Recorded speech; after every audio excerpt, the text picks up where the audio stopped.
Hi guys, in this tutorial we'll see life cycle hooks for Angular. So life cycle events are those events which will be occurred at a certain point of time, so that if you want to perform any task, so we can perform some specific task in that moment. For example, suppose if I want to perform some task while loading the page, I want to call some API to get the data to initialize the page. We need to require some data. So for that we can call some API to load data while page loading. So in that case we can call some lifecycle method, and while destroying any page or any component. So if you want to do some cleanup operation like that, so we can use other lifecycle event. So in Angular we have some lifecycle event. Those are, so here I have listed here, these are the lifecycle event which we have. So at this point of time, we can go for these life cycle event, because whatever we have covered till now, so we will be able to understand these three life cycle event. But to cover these five life cycle event, we need to have some more knowledge, some more concept we should know to understand all this, because these are belongs to child component. So when interaction will be happen through parent to child component, then these event will come into the picture. So I'll discuss about these lifecycle event later when I'll cover the child component and the other related concept. So meanwhile, let's start to understand these three lifecycle event. So I'll to explain all these, I'll create a component. So in Angular, if you want to create any component, so for that there is a simple command which we need to run. So wherever we want to create any component, so just we go there in app section, and we can open a command prompt, and here we need to type one command, that is ng G for generate, C for component, and the next component name. For example, I'm trying to create one component with the name of header. So I'll just type header and I'll hit enter.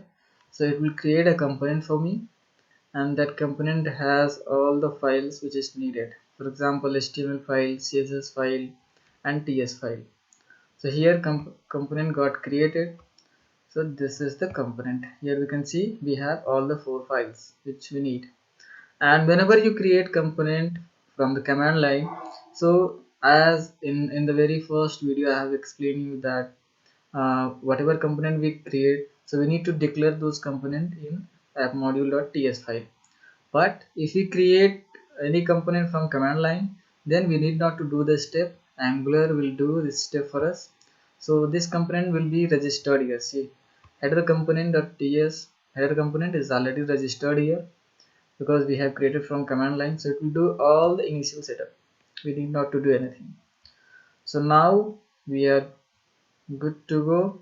Now if you go in component.ts file, header component, so here we can see this is the ng on init very first lifecycle event, as I have shown you in this component. So this is the first lifecycle event. So if you want to use any lifecycle event, so for that we have interface in Angular library. So we can just implement the interface and we can use that. So what ng on init says that whenever this page will load, so this method, this event will be executed on the page load. And one more thing which we need to know here is, this is the constructor. For any component we have one constructor that would be used to initialize the component, and if there is any dependency, so that we will use in constructor section. I'll show you later whenever I'll use any service or any module in this. So I'll show you that. So the first part, when this component will be loaded, the first part will be executed is constructor, and then this ng on init, because first instance of this component should be created, and that would be created by using this constructor. And then this ng on init, the purpose of this event is to initialize some variable, or as I told that if you want to load some data from server on the page load and we want to display on the browser, then we'll use this ng on init event. So to make sure that this This one is loading. This one is executing while page load. So I'll put one alert here, alert, and in this I'll say that on page load, on page load. So once this page will load, so this will be executed. So I want to put this component inside app component so that it will be loaded. So for example, suppose I'll show the flow from beginning. So this is our single page index.html. So whenever our application will be launched, so this page will be loaded.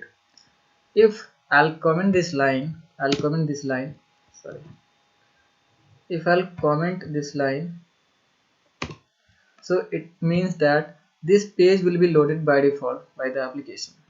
But this page is not associated with any of the component. So no component will be loaded and nothing will happen.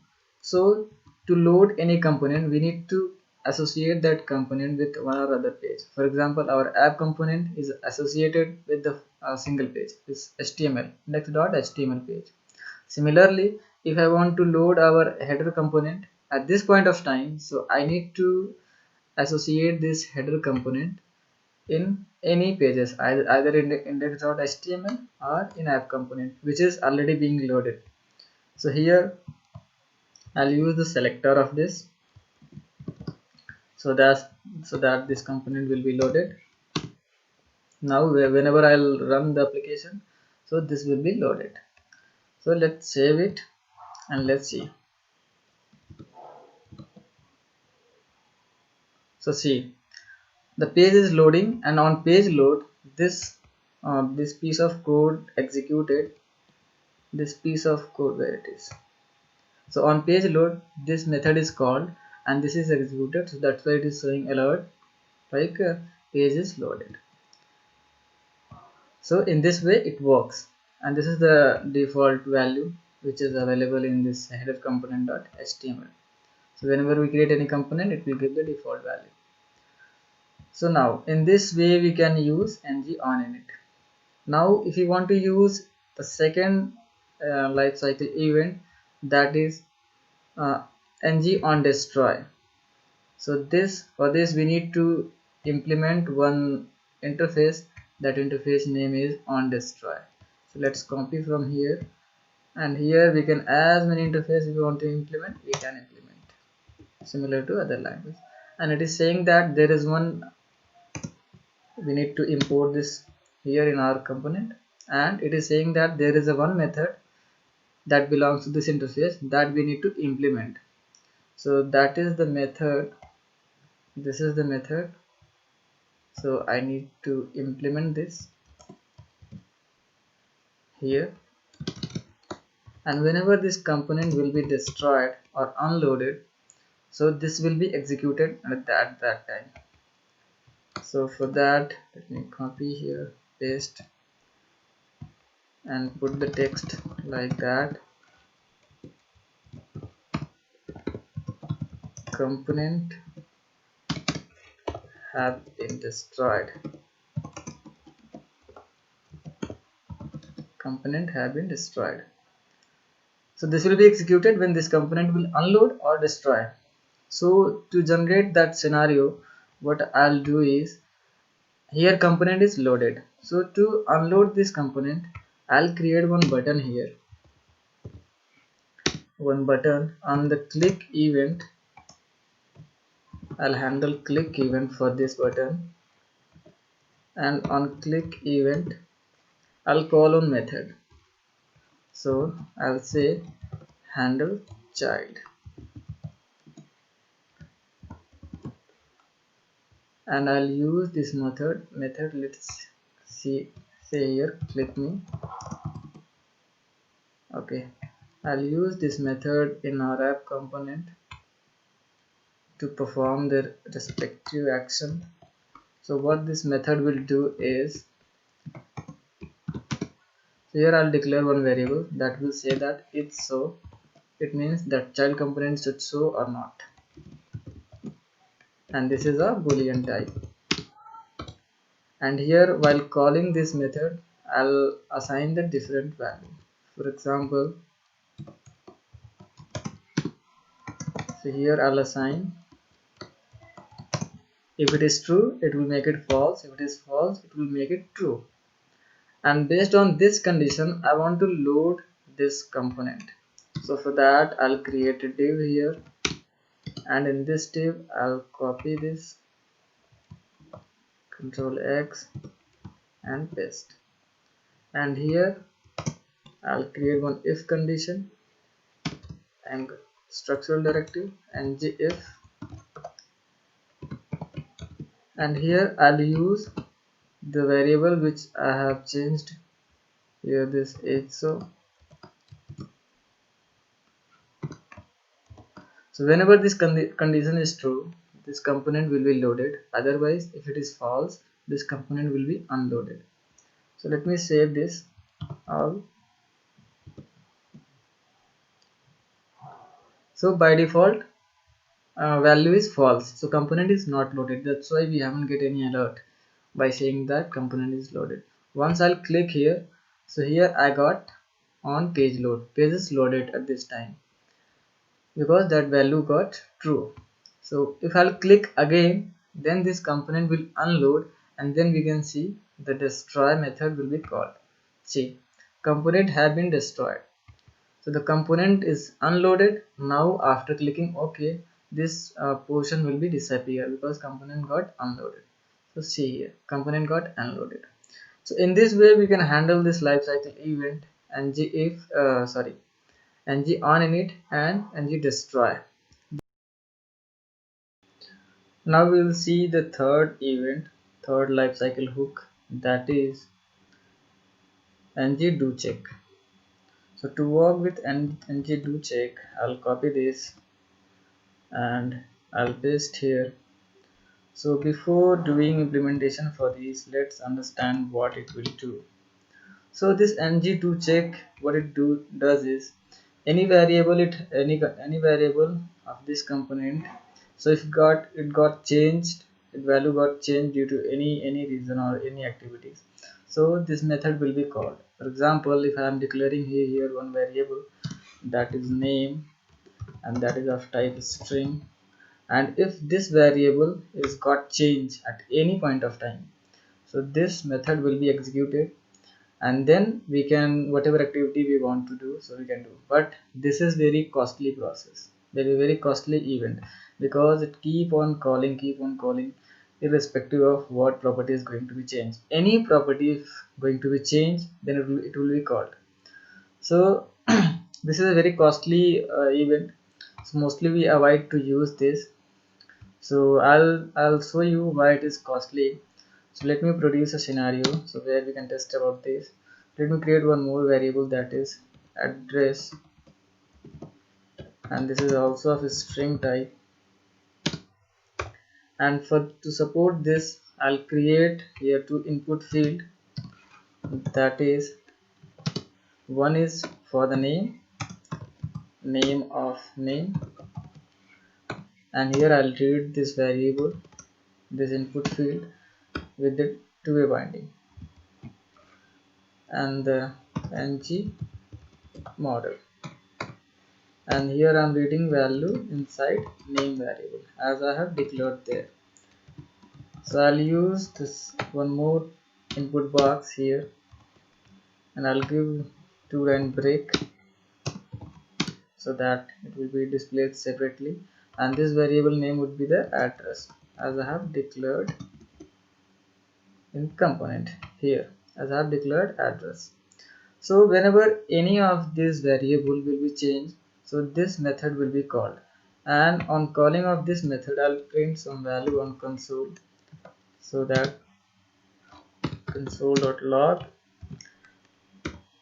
and here I'll say that do check event called, and to give the time frame I'm just appending the current time, that is new date, and I'm getting the millisecond, get milliseconds. So now I'll save all these, and let me remove this because I don't want to display any alert. So let me save all, and let's say the browser. So let me clear console, and then if I'll click here, so these two input field. So these two input field, they got initialized at this point of time. So this got executed two times because here initially these values are initialized. So once this page will load, so this value will be associated with the value here. So this will be initialized then. Now value is declared, created, and then initialized. That's it, executed. And if I'll enter any value inside this. So this will keep on calling. See here, those many value I entered here, those many time it will call, and it is calling for the first one. If I'll enter in the second one, let me clear the console. If I'll do anything in the second one also, so it is calling. It is irrespective of what variable is going to change.